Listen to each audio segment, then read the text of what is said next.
उसके पास न पैसा था, न कोई सहारा, न कोई तालियां जो उसका इंतजार कर रही थीं। सिर्फ एक चीज थी, ये फैसला कि वो टूटा रहेगा या उठेगा। करण एक छोटा सा कैफे चलाता था, किसी भीड़-भाड़ वाली जगह पर नहीं, एक सादा सी गली में। 4 मेजें, एक चाय का भगोना और एक सपना, वही उसकी दुनिया थी। फिर महामारी आई। सिर्फ 2 हफ्तों में ग्राहक गायब हो गए। 1 महीने बाद कैफे का दरवाजा हमेशा के लिए बंद हो गया। किराया बढ़ता गया, सप्लायर कॉल उठाना बंद कर चुके थे, बैंक से नोटिस आना शुरू हो गए।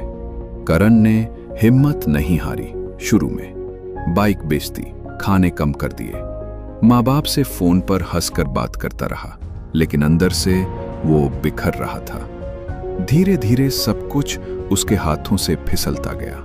कैफे गया, कमरा गया, और उसके दोस्त जो कभी उसके कैफे में इंस्टाग्राम स्टोरीज डालते थे, अब फोन उठाना भी छोड़ चुके थे। वो एक स्टोर रूम में रहने लगा, न बिस्तर न पंखा, सिर्फ एक छत और एक अजनबी की रहमत। रातों में वो छत की दरारें देखता और खुद से पूछता, क्या अब यही बचा है?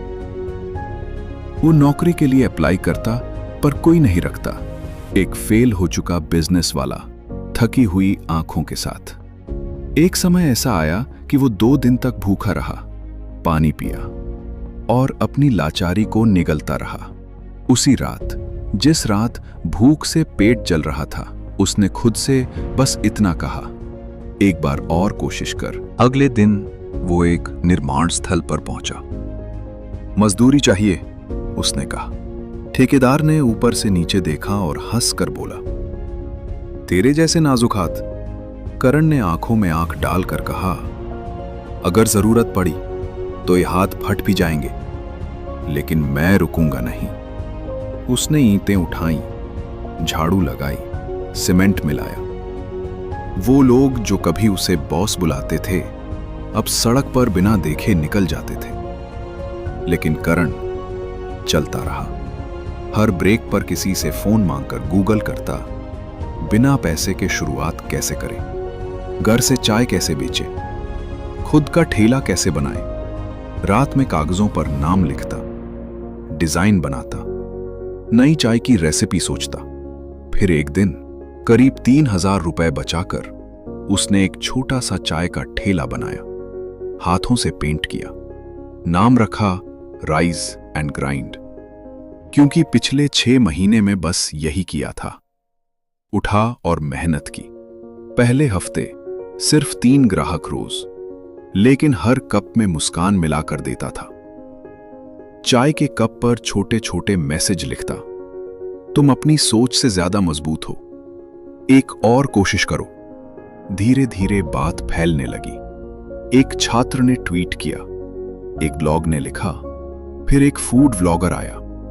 कई महीनों बाद वो ठेला अब एक किराए के स्टॉल में बदल गया। उसने 2 लड़कों को काम पर रखा, एक वहीं की साइट से जहां वो मजदूरी करता था। उनमें से एक पढ़ना नहीं जानता था।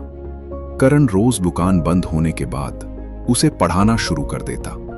3 साल बाद आज करण के पास 2 छोटे छोटे कैफे हैं। कोई फ्रेंचाइज नहीं, बुनियाद है। सुबह 6 बजे खुद स्टोर खोलता है, हर ग्राहक को पहले दिन की तरह वेलकम करता है। उसे आज भी वो रात याद है जब सिर्फ भूख, अंधेरा और उम्मीद बची थी। आज लोग उसे बुलाते हैं सेमिनार में, स्कूलों में। आपने ये कैसे किया? करण मुस्कुराता है, क्योंकि सच ये है, उसने कोई जादू नहीं किया। बस जब पूरी दुनिया ने हार मान ली थी, तब उसने खुद को थामे रखा। धीरे धीरे, इंच दर इंच, हर दर्द के साथ वो चलता रहा। और बस यही उना है। तो अगर तुम ये सुन रहे हो और सोच रहे हो कि बहुत देर हो गई, या तुम हार चुके हो, या तुम्हारे पास कुछ नहीं बचा, तो ये कहानी तुम्हारे लिए है। तुम्हारी कहानी खत्म नहीं हुई है, वो अब शुरू हो रही है। तुम्हें सब कुछ पता होना जरूरी नहीं है, पर एक फैसला जरूरी है। कि तुम खुद से हार नहीं मानोगे। कभी कभी जमीन पर गिरना उसी जमीन से उठने की शुरुआत होती है।